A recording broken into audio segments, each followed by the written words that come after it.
We are live fans on thehannibaltv.com with another edition of the Shooting from the Hip podcast.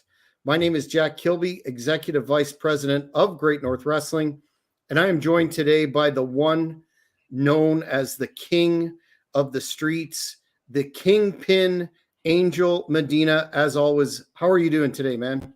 Doing pretty good, brother. Life is grand. Next week I get out of this crutch situation, then I could walk around in the boot for another couple of weeks, and then cool. So next week I'll be off the partial weight bearing. How have you found your efforts so far to go about your normal business? Has it been much of a constraint on that? Only the cast, they just freaked me out, But now that I'm getting close to the final countdown, it doesn't really phase me. I'm just tired of using crutches and stuff. I'm ready to toss those. Mm-hmm. So then, once you're onto that next phase, you'll be able to do more training and rehab, I take it. Oh yeah, as soon as he gives me the green light on next week Thursday, I'm gonna hit it hard. Get on the treadmill. I mean, don't go crazy. Let my body adjust. But yeah, I'm gonna get back to the swing of things and really hit it. Well, that's germane because, as you know, and as the fans of the Hannibal TV know, we are under 2 weeks away from the big Renfrew Reckoning card in Renfrew, Ontario. Great North Wrestling will be returning to the Ottawa Valley for that huge card featuring multi-time WWE Tag Team Champion Rene Dupree and the first title defense of Magnum McLaren, the new Canadian champion of the Big Money Players. But I'm bringing that up because at the show, we will be in a position to make a major announcement as to the first event of Great North Wrestling in 2024. And there may be a chance that the Kingpin would be able to make it, I take it? No, hey, if God willing, absolutely. I'm pretty excited to get back into the ring, see if my cardio holds up. Well, we're going to make sure that we continue to monitor your situation and wish you well in that recovery process. And the fans who are watching tonight, if you haven't already, subscribe to the Hannibal TV, and you will not miss any of the announcements to do with Great North Wrestling in 2024. But we are planning a banger of a card in Renfrew on November the 4th. So we've got some more announcements to make about that show coming up. But today, the announcement, Kingpin, is the fact that our topic is famous promotional jumps in professional wrestling, which, again, after somewhat of a period where they weren't occurring. Oh, of course. There he is.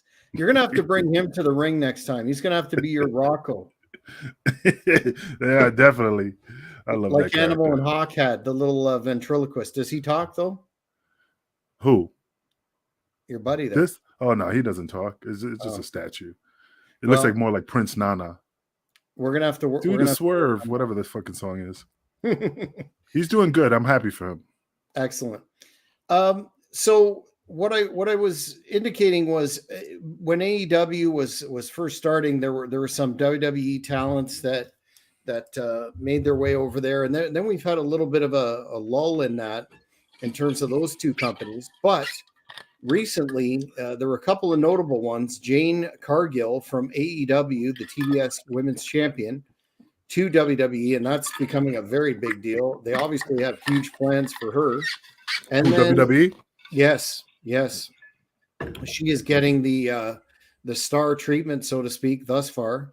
And Edge, Adam Copeland, who the last 2 weeks or so, maybe a little bit off on that, debuted with AEW. So what are your thoughts in terms of that phenomenon? And we're going to go through some of the most notable, probably not all because there's a lot, but what are your thoughts on how jumps added to the product, add to the product, and create that sense of excitement and anticipation in wrestling fans.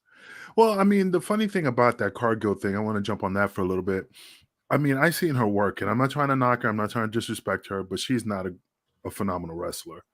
And for her, I mean, it's just weird that she jumped ship and she's already getting the royal carpet treatment. She reminds me a little bit how China was in the beginning. I mean, no, all muscle, no talent. Again, I'm not trying to disrespect. I've seen her matches. I don't think she's that great. I just think that she has a phenomenal body and a good look. Mm-hmm. So I think that's the reason why WWE is jumping all over, because the girl is ripped to the gills. And but the Adam Copeland Edge, that scenario, I mean, he did what he could do in WWE. His contract was running out. There's no other things they can do with him besides just keeping him around. And I think he still had more in the tank to give. And that's why I think he jumped to AEW, because there's different wrestlers, different storylines, and he can do a couple more years there, and probably he's getting a lot more money and less like ridiculous time on the road. He probably has time being at home. Yeah, and even Triple H during a call was asked about Edge moving to AEW, and he said it was a good move for him for a number of reasons, right? Not at the bottom, the chance to work with Christian again, who's coming to although doing phenomenal work, mostly character work, he's coming to the end of his active in-ring career as well. So I know I'm personally looking forward to see what they do there. Well, I mean, the only problem is that I can't visualize Triple H or Vince McMahon saying, "Hey, what do you think about Edge jumping to WCW, AEW?" And I never heard of her like, "Fuck him. He could suck a dick." It's just like when somebody goes, "Oh my God, you got a beautiful baby." Nobody ever says, "Jesus fucking Christ, what the hell's wrong with that kid?" Mm-hmm. So I'm being politically correct. I mean, of course, Triple H is going to, "Hey, we had a mutual agreement." He's contract. You know what I mean? Like, he just played this vanilla. But I think, I mean, in this business, sometimes promoters get butthurt when they're top 10. They created Edge, they gave him the career, and then he jumps ship. So I'm not saying there is animosity, but sometimes it's probably deep down they're like, "Damn, man, why do you have to do that?" Mm-hmm. Mm-hmm. Well, we're gonna have to see how that turns out. I know it's probably a culture shock for him going from the houses that WWE draws and then to AEW, which are seemingly experiencing a lot of issues selling tickets. Some of the shots that I've seen of the arenas recently resemble it kind of looks like a bomb scare. There's a lot of tarped off areas, et cetera, et cetera. But I mean, I've seen Impact and WWE do the same thing. They tarp off some areas and have everybody move to one side. In ECW, they made everybody go to one side of the hard camera, and they never panned off to the sides, and they just focused on the fans while we did the show. So, I mean, that's no biggie as long as the check clears. You know what I mean? Well, I don't think with AEW and the Con Fortune that there's any concern about that check clearing. But the one thing that gets me who's that guy that they just had an argument? Edge and Copeland, and they were in the ring, and the guy who's called him a wannabe Rock. And, Starks. In this business, it's just funny how these young guys don't have the respect, for the more experienced veterans.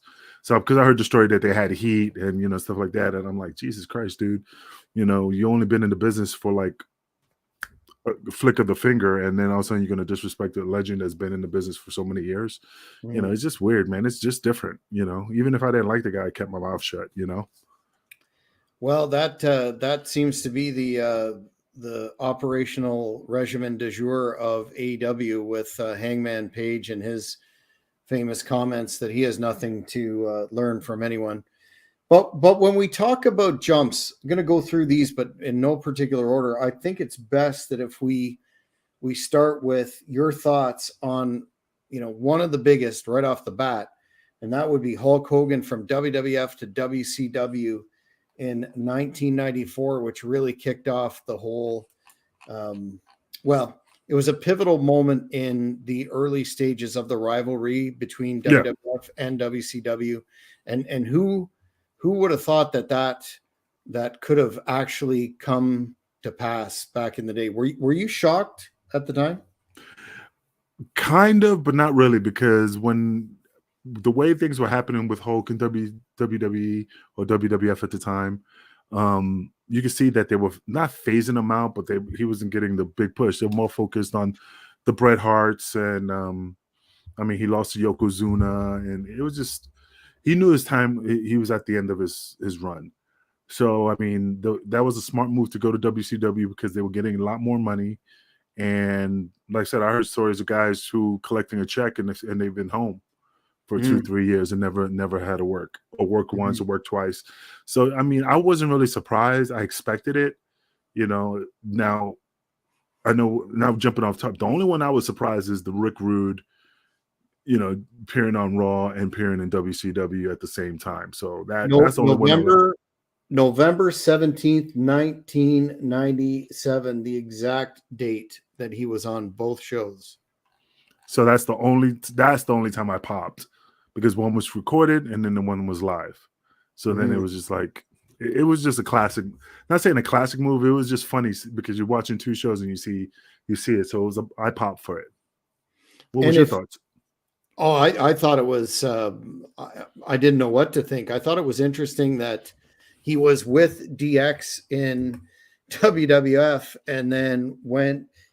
A lot of fans maybe don't recall this part, but Nitro was live and he went on and cut a promo on Vince McMahon, Shawn Michaels, DX, and he referred to the WWF as the Titanic in reference to Titan Sports and WWF being a sinking ship, so to speak. And then he was on WWF the same night. A lot of fans don't remember that he also, during that period, appeared on ECW Hardcore TV the same weekend.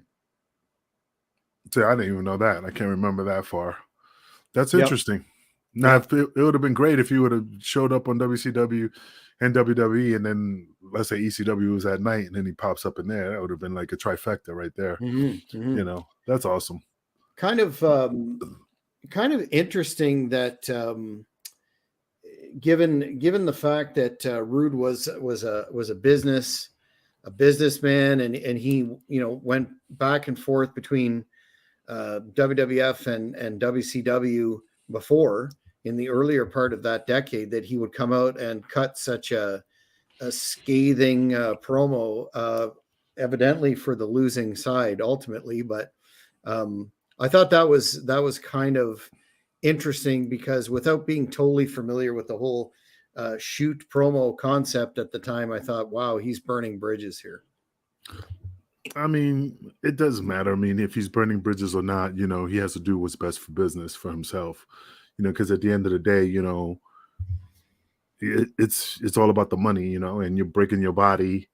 And if they couldn't come to an agreement with Rick at the time, and then WCW gave him more money, then he's going to jump over there, Yeah, for sure. And shout out to Adam Newsom, the great wrestler who recently took on the franchise Shane Douglas in a casket match and won. I know he's a huge Rick Rude fan, and also has interviewed Rick Rude's son on at least one occasion. So that would be definitely an interesting interview for the Hannibal TV too.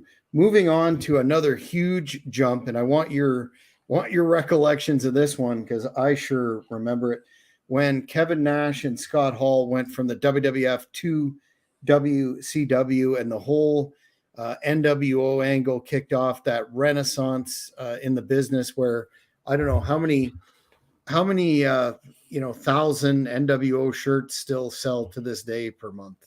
Oh, absolutely, man. That jump with Kevin Nash and Scott Hall appearing in the ring. I mean, he even cut the promo as Razor Ramon. Of course, that dwindled off when they were getting assists in the Cease letter. But people were shocked. I mean, it was the smart thing to do, and making it like we're taking over, invading you. Still saying that they were still with WWE without saying it. Made it like, wow, an interesting pop. And I really like that angle. Yeah, in terms of business, the argument could be made that jump was the most profitable ever, just because the whole New World Order angle was kicked off, the Monday Night Wars, and that Renaissance period where Yeah. Vince was getting his butt kicked and had to up his game, and then of course Austin came out of that competitive fire too. What did you think of the angle on WWF TV after their jump, where the WWF was advertising Razor Ramon and Diesel coming back to television, to the point where Nash will tell a story that people were asking them in WCW, "You're going back? What are you doing?" And everybody gathered around the monitor to watch it when that played out. And of course, it was Kane and Big Titan Rick Bogner, a late great Canadian wrestler. But what's funny? I mean, they didn't, and that's how they were able to get a bigger payday. They renegotiated the contract and got paid for it because that rumor was like that they were leaving. I don't know how that worked, because I'm like, hey, you're still on the contract, we can sue you. But nobody thought of that, and they gave them more money. I mean, again, I don't know what was in that contract, but I figured that would have been a no-brainer. Like, hey, you still signed with us, you can't leave.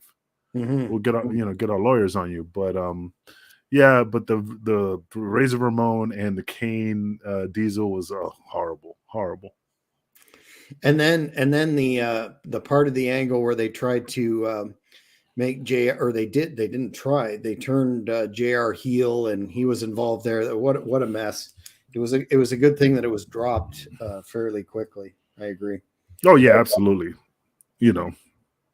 Now, one of my favorite jumps that I remember vividly, and really as a young fan got me excited, was Ric Flair jumping from NWA WCW to WWF when he brought the quote unquote real world heavyweight championship, and had Heenan as his manager for a while, and then won the actual WWF title in that Royal Rumble, which stands today to be, probably, in my opinion, the greatest Royal Rumble of all time. But when Flair jumped, there were rumors as far back as, I guess, SummerSlam '88 that they were courting Flair to bring him in and face Savage in that SummerSlam.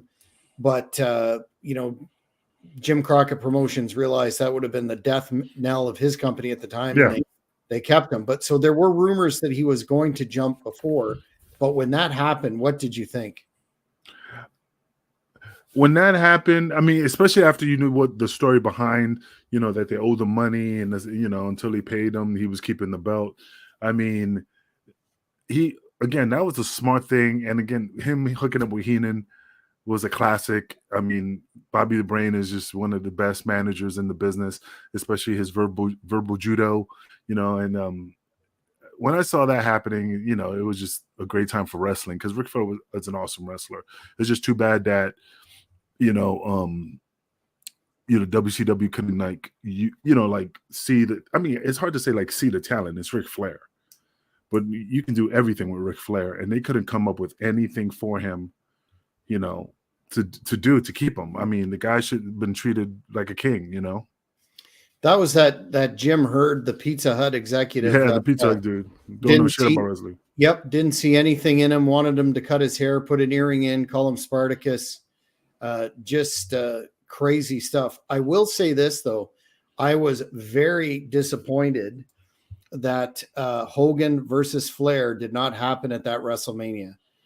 No idea what they were thinking there. That should have been one for the ages. I know they had several house show matches, etc., during the tenure there, but they went with Hogan against Sid, and Savage against Flair, which was a good match. And I did like that she was yours before she was mine angle with Elizabeth. But yeah, what in the world were they thinking by not doing at WrestleMania Hogan versus Flair?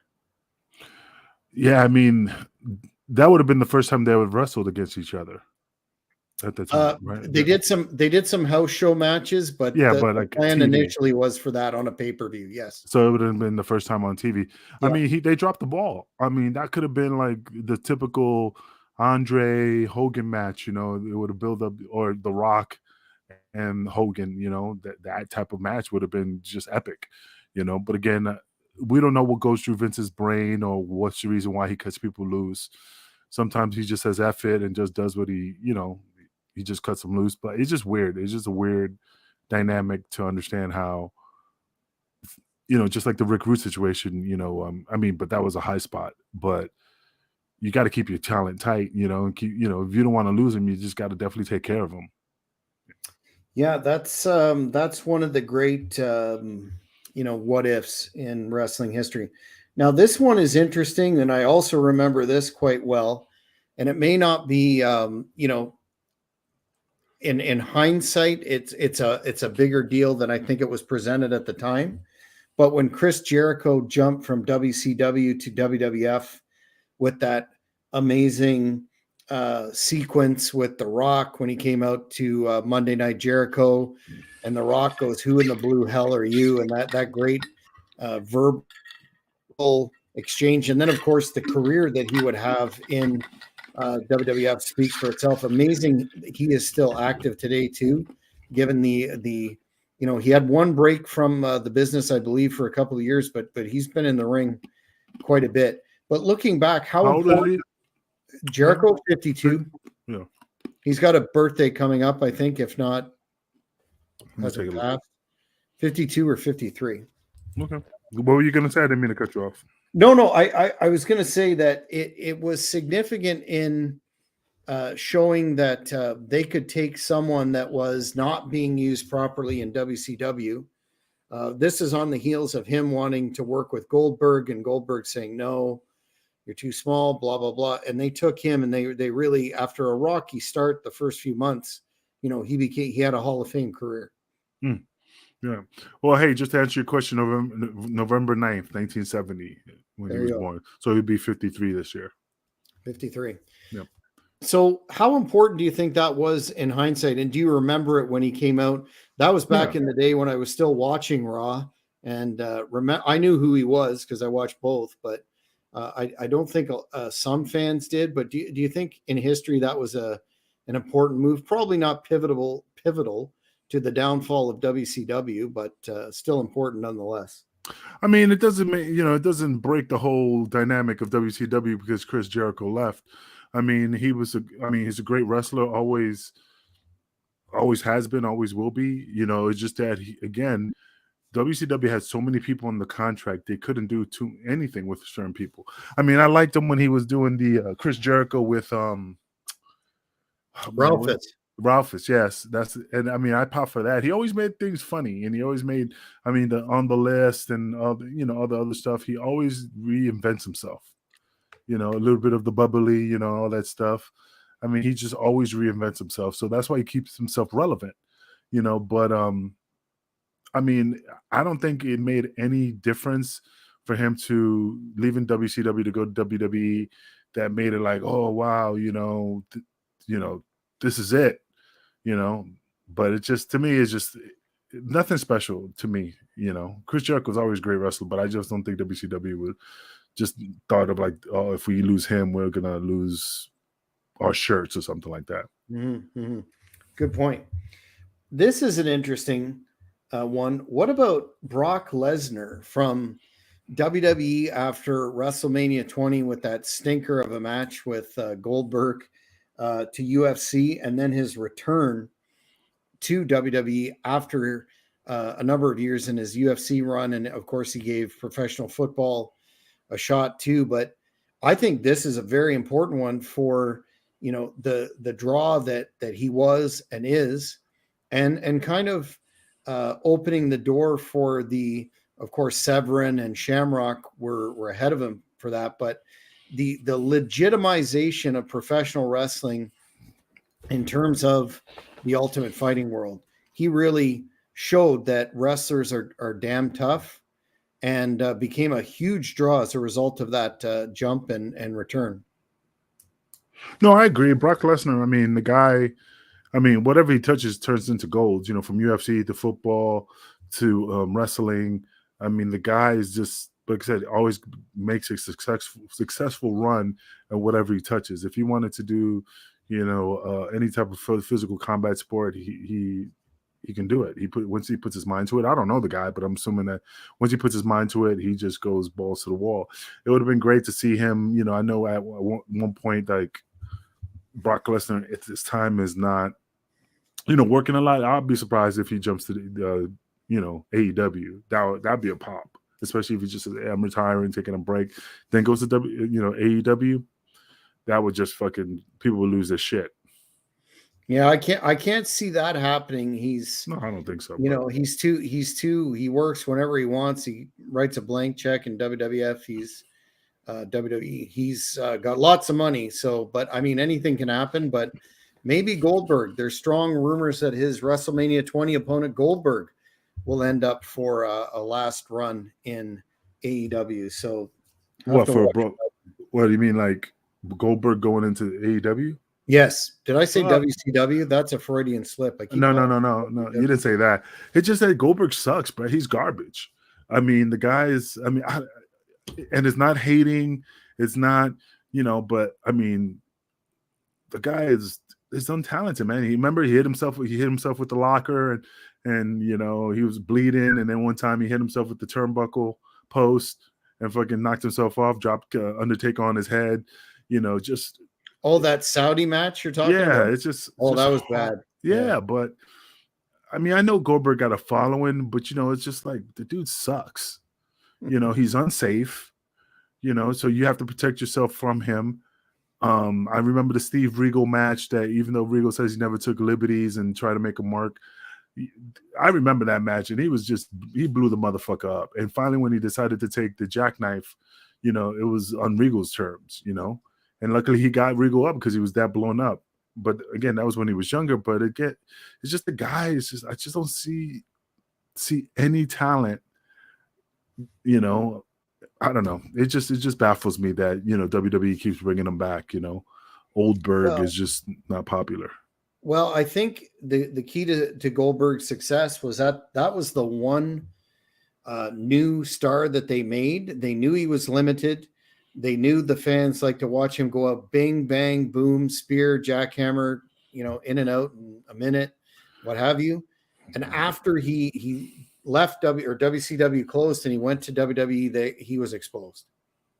Yeah, and I mean, I don't know. My philosophy is like, they can make fucking David Arquette look good, then I'm not saying he is good. I'm just saying, like, I was gonna say they did not make David Arquette look good. That was regrettable.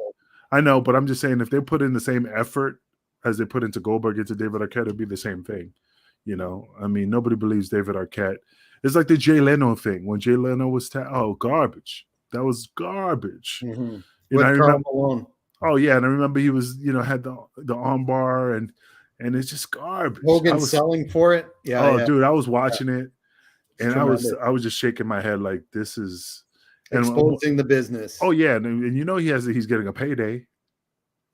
That's the worst thing. He was getting a payday.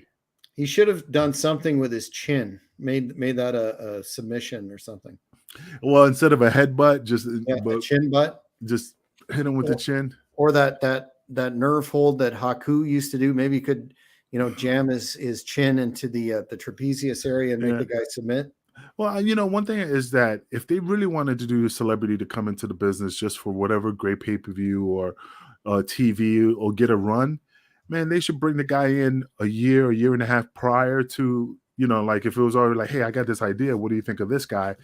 And then I'll go, okay, let's see if he's on board. And he goes, oh yeah, I'm on board. Okay, well, you're going to be training from, a year from, we're going to plan this for a year from now, but we're going to start your training now so you can work on the craft to at least look presentable. What about the big? I remember this well too. I was at a TNA pay-per-view and a fan fest when Kurt Angle jumped from, or whatever you want to call it, he was released from the WWE due to wellness policy violations, what have you.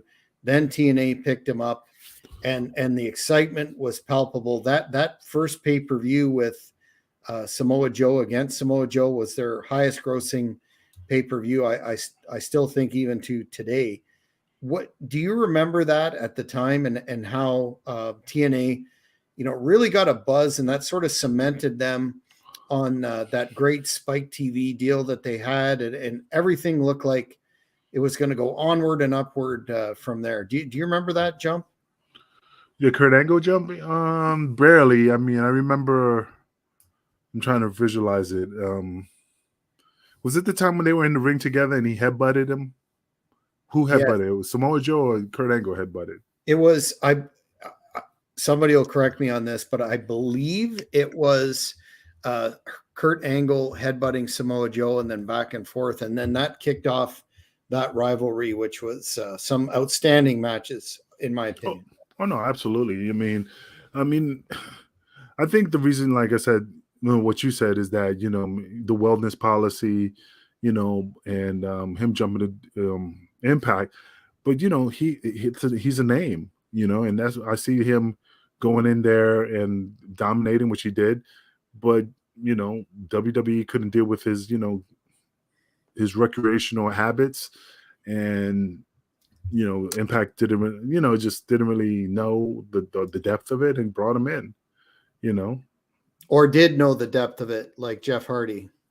No, they didn't know the depth of it, Jeff Hardy, because if that was the case, they wouldn't have allowed him out to wrestle Sting, all gimmicked up, Well, if depending on who you listen to in the podcast archive on both Jeff Hardy and Kurt Angle, they were aware of their substance abuse issues, not to the point for that famous match against Sting with Hardy where he was too messed up to do anything. Yeah. But they were aware that both of them were struggling with substance abuse issues, and that was part of the criticism that TNA got at the time was, you're picking up these guys that are clearly unwell, et cetera, but at least for Kurt Angle, I think he had DUIs after this point, but eventually got himself together. And when he jumped back to WWE in more recent years, he was done physically. He was a wreck, and I think he made some comments that he would have wished that he would have gone back earlier. But he had a lengthier career in Impact, TNA, than WWE, really. Yeah, but he broke his body up doing those crazy moonsaults. I mean, he even said so. Like, when he did that moonsault off the top of the cage, he felt that. I mean, he gave it 110% when he was in Impact. So, I mean, it's just weird that, like, when guys do jumps, right? Like, everybody's jumping to AEW, Mark Henry, Big Show. Once at a certain point, you're gonna get tired. You know what I mean? Because you're seeing the same faces on the different brand, and nothing's gonna change. Mm-hmm. And I don't know. It just kind of like muddies the water a little bit, because when you look at it, you start seeing like Impact, for example. Oh, Hogan came in, Sting was there, Kevin Nash, the Dudleys, Not all DDP. and all that stuff. It's just, I don't know. It's just sometimes you just like, damn, dude, I thought you retired. Give the new guys a break to shine.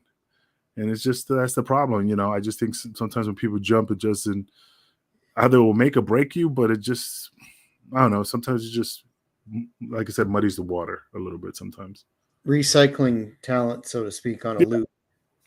What you mentioned Sting, from WCW to TNA, spent that very long time in TNA, was a real cornerstone of them. And then by the time he went to WWE, and I understood he just announced his upcoming retirement now, and was doing some crazy things in AEW, in my opinion. Oh, jumping off the balcony like New Jack? Oh yeah, like 62, 63 years old. I mean, more power to him. I certainly am not criticizing him, but just announcing his retirement, when he made that long-awaited jump to WWE, it was, in my opinion, it was a disappointment. Wouldn't you say? That he jumped to AEW? No, that by the time he jumped from TNA to WWE, it was not the best run. They jobbed him out. Oh yeah, to Triple H. Yeah, Yeah, to Triple H, and then he had that, program with or whatever you want to call it, starting with Seth Rollins. He got injured. blew his back out. The buckle bomb. Yeah, yeah. I think that was it was an interesting career path that he took. That when WCW went, he didn't take the buyout. That he let his contract. I mean, good move business wise. Got paid, and then went to TNA for all those years. Well, I mean, when you look at it from that perspective, like I said, they could have made buku money with Sting versus The Undertaker. I Yes. mean, there was so many buzz about that. I just think they just wanted to kill. How can I explain it? Sometimes Vince would just want to kill something like ECW, like bring it in and destroy it, and I just felt bad. Not saying I felt bad for Sting; he was making money, but I just think there was a lot of meat on that bone, and they were not benefiting from it. They really just wanted to kill him, especially with the Triple H hitting with the sledgehammer and all this crap. And NWO came out, DX came out. I mean, it could have been a good program if they would have just used Sting at that point, and then Russell Undertaker and this big old massive match. Almost like I could visually see like using the Bray Wyatt entrance, like that type of mysterious thing comes out because he's the Crow. Then the Undertaker comes out with his music. I think that would have been badass. That would have been awesome on the Halloween Havoc. If they had done it on Halloween Havoc, without the electric chair, of course. Yeah, you're that was the Tower of Doom. Yeah, I know, where garbage. got tried. Yeah, Yeah, with a doula. it was hot garbage. I think you're right. A lot of fans were looking forward. My God, we're finally going to get the Undertaker against Sting. Blah blah blah, and then it just turned out to be a fart in church. So I think you're bang on there. The way that they beat him in that WrestleMania match, and then the NWO versus all that stuff. It seemed to me to be Vince McMahon saying, "For one last time, guess what? We won."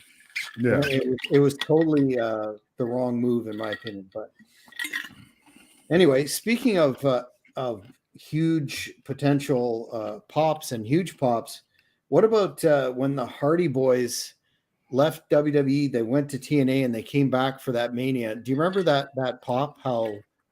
How huge it was at that WrestleMania? when it came up as Brother Nero. Kind of, sort of, but they used the Hardy Boy music and the place exploded. The funny thing is they could have made a lot of money off I forgot what was that? What was Matt Hardy calling himself? I forgot. Broken Matt Hardy in the Broken Universe. Yeah, and again, he reinvented himself. He packaged himself real good, and it was really popular with the Delete and all that stuff. And then Brother Nero. I mean, everybody knows it was Jeff Hardy and Matt, but it's just they reinvent themselves. Like I said, Chris Jericho does that every time, and he keeps that wheel moving. And that's. I remember, it was a big pop when they came out. But again, he was doing the Brother Nero thing in Broken Matt Hardy. So I think it was pretty cool, especially with that ring attire. Mm-hmm. Speaking of tag teams, what do you think about the big deal when the Dudleys jumped from ECW, just fresh off a run with the belts there, to WWE? What do you recall, or do you, in the locker room in terms of the buzz of how they were going to fare in the WWF, given their personas and some of the most I'm just finding the right way to describe it, but some of the most outrageous promos of all time. I'm thinking about that Heat Wave '98 promo with Devon and Bubba making comments to those in the crowd. They were really a hardcore tag team. Do you remember how people were thinking how they'd fare when they moved? They jumped from ECW to WWE. I mean, that's something, because again, they were getting heat off the fans, saying a lot of provocative stuff to the fans. I mean, once you get to the big leagues, I knew they were pulling the reins on the Dudley Boys, especially when they were making Bubba stutter again. Mm. you know. And I bet you they were like, hey, you can't curse, you can't do this, you can't do that, you know. So they were probably on a short leash. And I think that was brought up way before they, you know, signed on the dotted line. Like, hey, if we bring you in, this is how it's going to be. You know, I never asked Devon that, you know, but this is just for me. You know, what's the word I'm looking for? You know, Speculating. speculating. Yeah. How do you think they rank? I mean, there's a lot of chatter online. I mean, ECW, multi-time ECW tag champs, WWE champs, TNA champs, you name it. Where do they rank in? Are they in the conversation for the top 5 tag teams of all Oh, time, in your yeah, opinion? absolutely. Absolutely. I mean, they fall in the category of the Legion of Doom, you know, Dr. Death Steve Williams and, you know, Terry Gordy. Bam Bam Gordy. I mean, that's just my vision, you know. I mean, the Heart Foundations, the Fantastics, the Rock and Roll Express. I mean, they're at that level, you Mhm. know. Yeah, interesting. Interesting their jump from WWE to TNA, and they had a hell of a run there, in my opinion, especially some of the matches against America's Most Wanted that I was able to see. But you know, it's funny. I remember Devon did tell me this, you know, like when WWE wanted him to go to jump ship, I remember he asked Paul, you know, hey, you know, out of respect for you, you know, we want to stay, you know, but this is what they're offering. And Paul gave him the blessing. He said, hey, go. You know, we did everything we could with you here. Now you're going up to the next level. Mhm. So I remember he was really adamant to talk to Paul to see if he was going to stay or not. Yeah, class guy Devon. I've never heard anybody say anything differently. Um, getting towards the end of the list, this one I remember vividly. I was a huge NWA Jim Crockett Promotions Uh-huh. fan as a kid, and when Tully Blanchard and Arn Anderson left the Four Horsemen and joined the WWF in 1989, it felt like the guts of that promotion were ripped out. Oh, call themselves the Brainbusters. Yes, Yeah, I with you. remember. Yeah. Yeah, I mean that was pretty awesome, man. I mean, Tony Blanchard and Arn Anderson, and put with Bobby Heenan, it was Mhm. just. But they didn't stay that long. That was the weird part. No, no, because from what I've heard Arn say, he wanted to be the schedule was a nightmare there, and he wanted to be closer to his family. And then they were all set to go back to WCW, which I had heard on the old Coach Kurt wrestling hotline. That I'm aging myself there. They were set to go back, and then Tully failed that drug test, and the rest is history. They were never ever a team again. Arn went back and had a good run again with Ole and other things, but Oh yeah. the Four Horsemen were never the same without, in my opinion, Tully Blanchard. Oh yeah, and I think Tully. I can't remember. I saw a shoot video with him. I think he was just getting himself back together, and that's when he found, you know, the Lord, and you know, went to that route. Which again, that's awesome for him. Yeah, but I mean, yeah, Tully Blanchard was class act, man. Great worker. You know, Mhm. if he would have came back to and reunited with the Four Horsemen, that would have been a massive pop. Yeah, I remember being very disappointed when they left because they seemed to be headed into a majorly exciting feud with the Midnight Express, Mhm. and they had that was cut short. And then when they were coming back, it was exciting news again, and then boom, but that's wrestling. Hannibal wanted to mention and have discussed in this program in terms of famous jumps, former Great North Wrestling competitor and Hall of Famer, and all around perhaps biggest badass in the history of the sport, Haku, who left WCW as hardcore champion and then showed up in the Royal Rumble in 2001. He was Meng in WCW as the hardcore champ, then Haku again in the Royal Rumble in 2001. I mean, man, that's something I don't remember, but I mean, he was. I mean, the guy's a beast, man. I mean, he's unstoppable in WCW, and he was unstoppable in WWE. I mean, yeah, I just can't really remember the jump. All I keep visualizing him is in the crown, King Haku. The background to that was WCW had him there for a number of years, and he was not under contract at the time they put the Hardcore Championship on him, and he wanted a contract, and that was being delayed, I understand. And then WWF offered him the contract, so he left. The contract he was looking for. Yep, they gave him the contract, and he is a class act, and as such, gave the Hardcore title to the Barbarian to take back to the office. Hey, like I said, I mean, if they couldn't offer him the money and Vince jumped on it, then I mean, again, that's something that WCW lost, because again, they don't see the value in because who was in charge still, the Pizza Hut guy? Oh no, he was long gone. That was that was a period right before the company closed, when they had Russo back. He was gone. Then I think Bischoff was back. He was gone. It was a period of tremendous chaos right before the company closed. Yeah, I mean, the thing about it is just, like I said, Haku, that guy could write his own meal ticket, especially going to any promotion. It's a blessing to have him, and an honor to have him in your lineup. Now he's selling cars, I think, and yeah, I will never fuck with Haku, man. That guy's a legend, the baddest man on the planet, you can say. I had the pleasure in 2019 at Cauliflower Alley of being in the gym training, and Haku walked in, and I was very intimidated, of course, and but he was talkative, he was friendly. I wasn't bugging him. He was very just a real gentleman, and definitely from what everyone says in the industry, well earned his reputation. Ask Jimmy Jack Funk, I believe, who had something bitten off. Jimmy Jack Funk's the guy with the mask, right? Yeah. Yeah, I know. Yeah. Sandy Barr, I think his name was. Hey, so since you brought up the Cauliflower Alley Club, the Cauliflower Alley Club reunion, August 19th through the 21st, 2024. Yes, sir.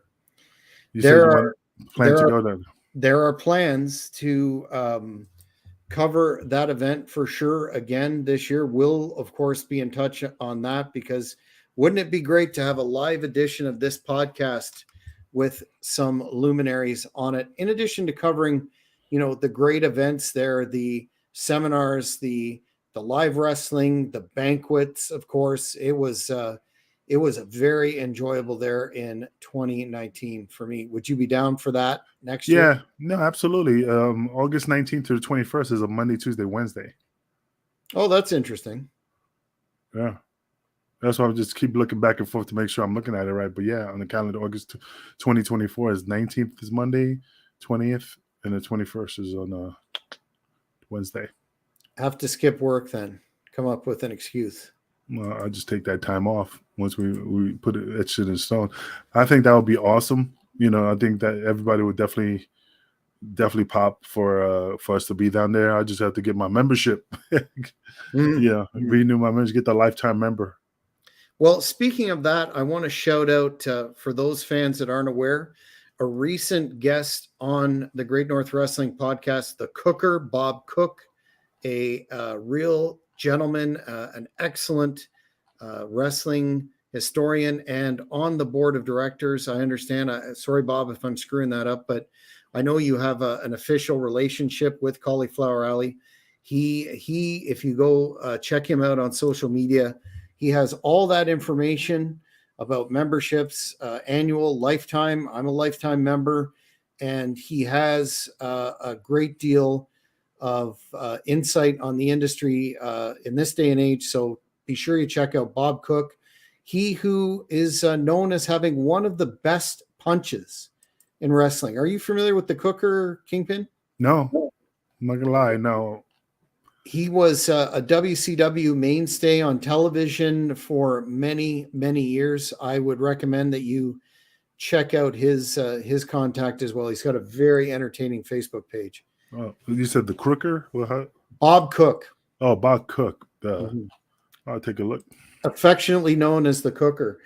But before we leave this particular topic, am I missing any that I know somebody on social media mentioned AJ Styles, and of course that was an interesting development after all those years in TNA and Japan to go to WWE, and you know he's getting up there in age but still not slowing down.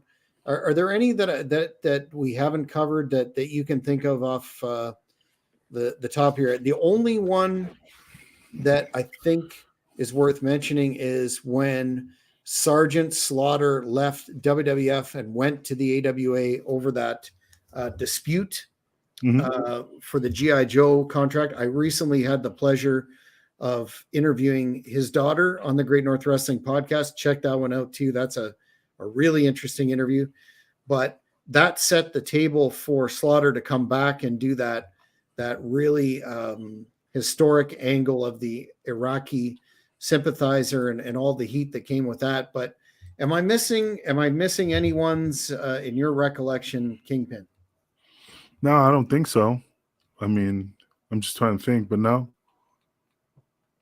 as far as I could tell. So to kind of put a bow on it, jumps. I remember this distinctly back in the day. Were the source of a great deal of interest, and it was